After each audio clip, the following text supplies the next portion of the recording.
le fait que je ne comprends pas comment mon corps fonctionne, c'est pour moi l'essence même de ce qu'on appelle la maladie. Je peux pousser loin, mais c'est l'essence même. Tu n'as aucune idée qu'est-ce qui se passe avec toi, comment ton corps, ton esprit, ton mental, tes émotions, ta vie réagissent ensemble. Tu es comme aveugle à la chose la plus importante. Et par conséquent, lorsqu'on en parle, ça t'angoisse parce que tu réalises à quel point tu es dans la noirceur et vite, je veux trouver quelqu'un qui peut m'aider. Et ça commence depuis qu'on est jeune, puis ça s'accumule. Parce que vous le savez, right? Les choses, quand tu es jeune, c'est comme ça le problème, puis avec plus on âge, plus c'est complexe. N'est-ce pas les personnes plus âgées? Pas de réponse. En tout cas, un jour, j'avais 25 ans, puis aujourd'hui, j'en ai 40 ans, puis maintenant, je vais mieux que quand j'avais 25 ans. C'est un petit secret. Mais généralement, ce n'est pas ça le cas. Ça s'ankylose. Merci, Lynn Godbout. Lynn Godbout veut dire que ça se cristallise. Lynn Godbout veut que vous sachiez que ça se cristallise avec le temps. Alors, c'est important de balancer le yin et le yang pour permettre une circulation énergétique, pour briser le cristal de la noirceur. Lynn Godbout et moi, on se connaît depuis plus de 8 ans maintenant. N'est-ce pas, Lynn? À peu près. Ceci étant dit, donc, moi, en tant qu'éducateur et en tant que professionnel de la santé, bien, je le vois. Tu sais, si je travaille en tant qu'ostéopathe, qu'est-ce que la personne a fait? Elle vient chez nous. Qui est déjà allé chez l'ostéopathe, acupuncteur, masso, calcier, là? Là, tu rentres, là, c'est ton 55 minutes, là. Peut-être c'est des 45, ça dépend c'est qui l'ostéo. Pas une critique, right? Là, tu t'assois, il est un petit peu en retard, il va faire comme s'il ne l'est pas, mais tu le sais. Là, tu t'installes. Bon. Bien là, j'ai mal li, j'ai mal ça. Il dit, OK, il t'écoute un petit peu, il pose quelques questions. Si ça fait quelques fois que tu es allé le voir, il connaît un petit peu ton background, il pose des questions un petit peu plus globales qui sont un peu plus par rapport à toi, tu sais. Mais si c'est la première fois que je te vois, je n'ai pas vraiment le temps, là, tu sais. Puis là, on se met sur la table. Puis qu'est-ce qu'il fait pour vous autres? Il touche. Bien, il touche. Tout à fait, bravo. Qu'est-ce qu'il fait pour vous autres? Qui a dit ça? Oui, il fait la job à ta place, totalement et absolument. Il fait la job à ta place, mais qu'est-ce qu'il fait? Oh, tu ne peux pas dire ce mot-là, ça va fâcher le collège des médecins. Personne ne peut diagnostiquer à part un médecin. Moi, je ne diagnostique certainement pas. Je suis un idiot, qu'est-ce que je sais? Je ne suis pas une machine. Mais, hein?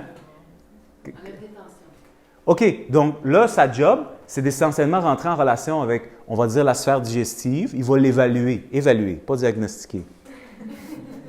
Là, il l'évalue pour pouvoir avoir un sens selon son paradigme, selon sa réalité. C'est quoi cet estomac-là et comment l'estomac vit. Là, il va vous aider à doucement défaire certaines tensions. Vous allez vous sentir un petit peu mieux.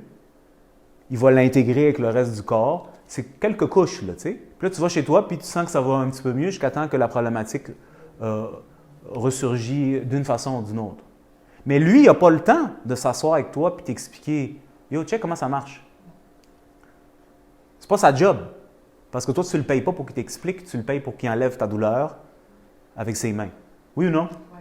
OK. Donc, c'est cool, c'est un excellent service. J'adore les ostéopathes, je suis un ostéopathe moi-même. Je trouve que c'est fantastique. Sauf que toi, tu es encore dans une situation nébuleuse. Oui, là, peut-être, si tu restes là, tu vas t'intéresser, tu vas apprendre des affaires, mais c'est encore cette noirceur. Donc, moi, en tant qu'éducateur, en voyant les gens, je suis comme, bien, à un moment donné, parce que moi, je suis un gars qui cherche l'autonomie. Peut-être certaines d'entre vous aussi, vous vous sentez comme ça. Comme, bien, j'aime ça, qu'est-ce qu'il fait, mais imagine si j'étais en mesure de me le faire à moi-même tout le temps. Imagine la vie que j'aurais. Non? Oui. OK. Bien, le fait que je pense à ça, c'est que tout d'abord, il a fallu que j'ai une vision de qu'est-ce qu'il fait et pourquoi ça m'aide.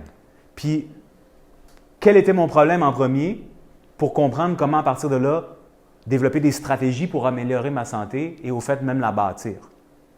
Donc, ça a pris une certaine éducation. Une éducation qui est simple, ce n'est pas une affaire de molécules, ça ne nécessite pas d'étudier de la chimie. Qui a étudié en chimie ici, à part au secondaire, plus au cégep à l'université? OK, c'est quelques personnes. Regardez 4-5 personnes, gros max. Moi, j'ai étudié en chimie, j'ai fait de la chimie organique, j'étais à l'université, j'ai étudié là-dedans. Ce n'est pas pour tout le monde. Puis même si tout le monde le savait, c'est abstrait en bout de la ligne. Là, quand vous rendez en chimie organique, c'est des lignes puis des points. Là, ton estomac, ce n'est pas un point. C'est un enfer, là, tu sais. Et puis la chimie organique, c'est des lettres avec des points puis des choses puis qui s'associent. C'est très pas vrai, là. Vous voyez ce que je veux dire? Ça représente une réalité invisible. Mais ton estomac, il n'est pas invisible. Right? Donc, ce type d'éducation peut être informative, elle peut être instructive à un certain niveau, mais dans le concret, écoute, là, tu sais, à moins que tu veux consommer un médicament qui prend en considération ces molécules-là, bien, ça ne va pas vraiment t'aider. Yes ou non? OK, si on se retrouve à cette situation, on ne comprend pas comment ça marche. Mais c'est très simple. Et c'est là où est-ce que les gens, bien, ils ont été mal informés. Je ne veux pas pousser plus là-dessus. Ils ont été mal informés. C'est très simple. Et c'est tellement simple que quand tu parles aux gens, les gens te regardent et ils ne sont même pas capables de catcher l'implication de tout ce que tu viens de dire parce que c'est tellement simple et ils ont tellement été conditionnés à voir ça comme si c'est compliqué et qu'à moins que tu es allé à l'université pendant 9 ans, tu ne peux pas rien comprendre. C'est seulement pour l'élite intellectuelle que le commun du mortel n'est pas. Toi, tu as juste étudié en philo. Kant, Nietzsche, tu sais, mais ça, c'est la médecine. Ça, c'est le corps. Ça, excusez-moi de le dire, c'est un mensonge. Et on le croit inconsciemment. Parce que la société présente ce culte-là. Moi, j'ai rien contre ce culte, j'ai aucun problème avec ça, c'est juste que ce n'est pas dans votre faveur de craindre à ça. Parce que ça vous met dans une position où est-ce que vous êtes dépendante et dépendant, et jamais vous apprenez à utiliser votre propre tête puis penser. Puis vous êtes sous l'impression que vous n'êtes pas en mesure de penser parce que vous n'êtes pas à l'université pour savoir comment penser. Bon, vous dire un secret, quand tu vas à l'université, tu ne penses pas par toi-même, on dit quoi penser. Si tu sais bien penser comme on t'a dit de penser, tu as des bonnes notes. Si tu penses par toi-même, tu as des mauvaises notes, je l'ai essayé. J'ai étudié en psychologie à un moment donné dans mon délire universitaire, puis j'ai décidé que dans ce cours-là, je n'allais pas étudier rien. C'était la théorie du stress. Je dis, moi, je suis un spécialiste de comprendre le stress. J'ai une grande gueule comme vous le voyez. Je vais t'inventer quelque chose sur le coup. À l'époque, je fumais beaucoup de potes, donc je me pensais vraiment smart. Là, je m'installe, puis il y a des questions un peu sur le stress, des affaires un peu... Tu sais, je suis comme parfait, je shoot des affaires, tu sais, j'ai mes théories. Zéro. Je lui disais à la madame, c'est pas zéro. Elle dit, t'as pas donné les bonnes réponses. Les réponses, c'était les réponses qu'elle nous avait données. Elle m'a dit, prends ça, c'est ça, et réponds. Bien, j'ai refusé, j'étais pas un bon petit chien. J'ai eu zéro. J'ai échoué mon cours. C'est correct. Mais vous catchez? Oui. Donc, la capacité de penser et de réfléchir par soi-même, c'est une capacité innée dans tous les êtres humains. C'est quelque chose qu'on n'utilise pas trop souvent, si j'ose le dire. Moi, ma force, c'est ça. Mon père m'a éduqué comme ça. Mon père, c'est un ingénieur. Et puis, au-delà de l'ingénierie, c'était ça qu'il me disait. Il disait, apprends à penser. Il était vraiment pogné là-dessus. Puis aujourd'hui, c'est mon père qui vous enseigne à travers moi en disant, bien, c'est comme ça, réfléchis. C'est pas compliqué, mais tu n'as pas pensé. Puis on a comme un peu une léthargie intellectuelle. Tu sais, mais c'est simple. Puis je suis pas, moi, un nerd. S'il y a des nerds ici, c'est pas un disrespect, c'est pour vous monter par-dessus moi. Je suis pas un nerd, là, tu sais. J'ai pas la patience de lire une espèce d'affaire de même, tu sais, puis juste me masturber dans des mots. Je m'en crisse. Ça m'intéresse pas. J'aime saisir, catcher, puis l'appliquer dans ma vie parce que ce qui m'importe, c'est ma vie. Donc moi, je suis aujourd'hui ici pour vous éclairer, du moins c'est mon intention, sur comment le corps fonctionne. Puis vous montrer comment, avec quelques connaissances qu'on a tous dans la société nord-américaine, vous allez vous aussi le comprendre. Bien entendu, c'est juste pour créer une vision. Puis à partir de là, vous allez, bien, soit que vous allez dire c'est con, c'est trop stupide, c'est trop simple, qui est tout à fait une option valable pour vous autres, ou vous allez être coincé au pied du mur. Échec. Et maths. J'ai gagné. Encore. Parce que lorsque ça fait du sens, bien là, bien, il y a une solution. Elle en découle. Est-ce que vous catchez? Oui. Peut-être vous avez fait ça, tu sais. J'ai comme un souvenir vague, tu sais, au secondaire. Peut-être, je ne sais pas comment ils font aujourd'hui. Tu sais, il y avait en maths, là, c'était des problèmes. Tu sais. Puis là, il y a une espèce de tunnel avec un train qui passe. Il faut comme, right, il faut trouver la réponse de je ne sais pas quoi. Right? Est-ce que vous vous souvenez un petit peu? Il fallait diviser le cadre en deux. Puis, pour pouvoir trouver la réponse, il fallait que tu comprennes le problème. Si tu ne comprenais pas le problème, tu n'étais pas capable d'utiliser la bonne formule pour déduire la réponse. Et donc, le professeur, parce que notre professeur, M. Saint-Germain, c'est un excellent professeur, shout-out à M. Saint-Germain qui est probablement plus vivant, mais il nous aidait à comprendre le problème, puis tout le monde, même les gens qui étaient moins futés en mathématiques, après l'explication, étaient « Ah, c'est facile. » Oui, parce que quand tu comprends le problème, la solution est déjà dedans. C'est ça la beauté de comprendre. C'est tellement dedans. Mais là, c'est très confronteur parce que là, tu vas avoir 10 sur 10, puis là, peut-être on va penser que tu es un bolé, puis qui sait qu'est-ce qui va se passer. Mais dans le concret, puis dans notre vie de tous les jours, si tu comprends le problème, donc la solution est là, donc qu'est-ce que ça fait? Ça te confronte à... On a fini la réflexion parce qu'on a compris. Hein? Changer. Tout à fait. Mais juste avant changer, c'est une conséquence de... La réalité. L'action. Quand tu as catché, on parle pour nous autres, c'est quoi la problématique? Puis tu le vois, puis là, tu ne t'inventes plus des excuses que c'est quétaine, c'est trop facile, c'est pas pour moi. Tu sais, quand tu catches, bien là, plus qu'est-ce que tu fais? C'est pas la faute de mon estomac parce que mon estomac est idiot. C'est pas parce que la pilule, elle marche pas. C'est comme, c'est dans mes mains. Maintenant, peut-être que je ne sais pas comment, je ne suis pas un spécialiste de ce type d'action, mais j'ai compris. Il faut que je passe à l'action. Il faut que je fasse ça pour régler le problème. Vous voyez? Oui. Donc là, si j'ai besoin d'aide, c'est plus d'un sauveur, peu importe le sarrau qu'il porte. J'ai besoin d'un professeur qui va m'enseigner comment comment mettre en pratique ou comment appliquer la solution. Comment développer le kung-fu de la solution. Kung-fu veut dire activité. N'est-ce pas, Lynn? Lynn, elle ne sait plus, elle a oublié son chinois. Est-ce que vous voyez ce que je veux dire? Et ironiquement, est-ce que vous savez qu'est-ce que ça veut dire le mot docteur? Personne ne sait, à part ceux qui sont habitués à ce que je dise ça? Non? C'est quelqu'un qui a un doctorat. Oui, mais le mot, qu'est-ce qu'il veut dire? Vous ne le savez pas? Est-ce que je peux vous le dire? Ceux s'ils le savent, est-ce que je peux leur dire? Oui. OK. J'ai découvert ça quand j'étais à Hawaï, en débarquant de l'avion, en atterrissant sur l'île, je pense que c'était... Maui, peut-être.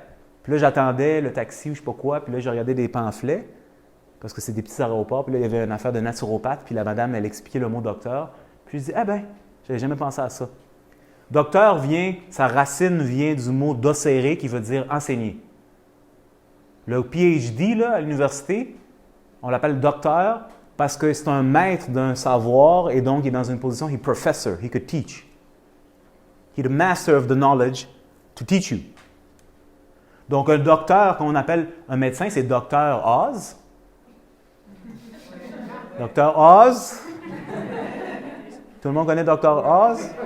À part Marie Papazienne qui n'est pas là. OK, on l'appelle docteur parce que c'est censé, c'est ça que le mot implique. He's supposed to teach you. But as you can see, that's not their priority. They don't teach you. They use machines, ils utilisent des machines, ils diagnostiquent ou ils utilisent ses mains, ils diagnostiquent. Dans le cas des thérapeutes naturels, ils ont un peu plus d'espace, mais très peu, puis ils imposent une solution. Leur job, ce n'est pas d'enseigner, mais il s'appelle un docteur. Mais pour qu'on t'enseigne quelque chose, c'est que la solution doit être d'une évidence sans pareil et elle doit être dans tes mains à toi. Donc, on change quasiment de paradigme de profession. See what I'm trying to say? Vous catchez? C'est plus celui qui te prescrit, celui qui est le sauveur, c'est celui qui t'enseigne à te sauver. Je ne parle pas de la religion, là. Non, c'est important que je dise ça. Vous comprenez? C'est-à-dire, te sauver, c'est-à-dire que tu prends ta vie en main. Puis comme toute littérature spirituelle compétente a dit, je vais utiliser quelque chose qui est judéo-chrétien, c'est « Aide-toi toi-même, puis le ciel va t'aider ». Vous la connaissez, celle-là? Aide-toi toi-même, puis le ciel va t'aider. Dans le New Age, ils ont leur version de faire ça. « Take one step and the universe will take a million steps to you ». Et dans Sainte Matt, tout le monde a quelque chose à dire, tu sais. Ça veut dire « Fais quelque chose ». Reste pas là. Oui, est-ce que j'en sors d'autres des histoires? Celui qui était dans le trou, qui priait le bon Dieu, puis le bon Dieu est venu quelqu'un a dit hey, « Qu'est-ce que tu fais dans le trou? Je suis pogné. Veux-tu de l'aide? Non, j'attends le bon Dieu.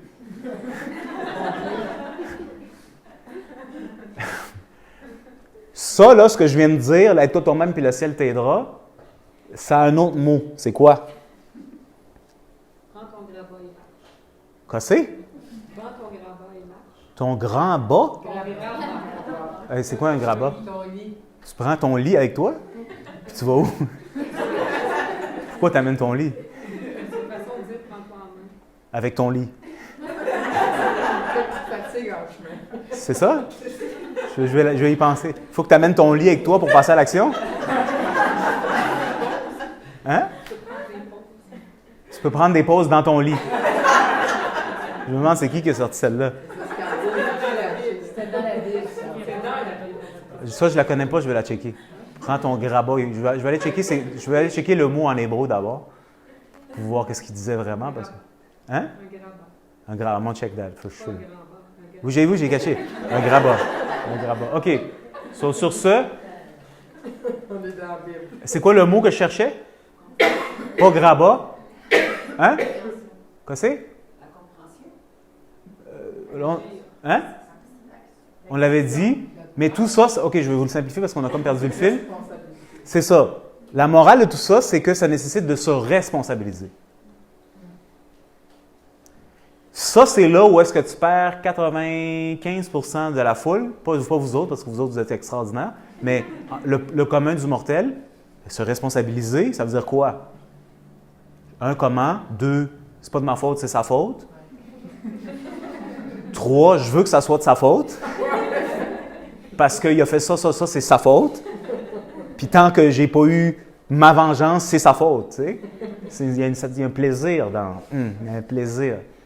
Mais c'est quelque chose, se responsabiliser. C'est très confrontateur. On est d'accord? Oui. C'est la chose la plus confrontante. Parce que qu'est-ce que ça veut dire? Peu importe qu'est-ce qui se passe, peu importe qu'est-ce que tu as vécu, en bout de la ligne, c'est ton problème. Vous voyez? C'est une grande demande que la vie nous demande avec ce mot responsabilise-toi. Peu importe qu'est-ce qui s'est passé, parce que tout le monde a une histoire, tout le monde a un passé, tout le monde a eu des coups durs, tout le monde a des circonstances. Peu importe qu'est-ce que tu as vécu, peu importe ce que tu vis, c'est à toi. C'est dur, ça fait peur. Les implications de ça sont immenses. Et la santé, incluant le corps humain, c'est la porte d'entrée vers les implications de se responsabiliser. C'est ce qui commence maintenant à te mettre face à toi-même, ta réalité intérieure, ta réalité consciente qui est comme ça, ta réalité inconsciente qui est comme ça, qui n'a pas disparu mais qui habite dans toi, qui habite dans tes tissus, qui habite dans tes viscères, qui habite dans tes liquides, qui t'est fabriqué de ça. Elle te confronte à tout ça, ça vient de où? Comment tu te sens par rapport à ça? Comment tu le gères? Comment tu le ménages? Qu'est-ce que tu as fait jusqu'à date? Est-ce que ça marche? Est-ce que ça ne marche pas? Et qu'est-ce que tu peux faire pour améliorer ta situation?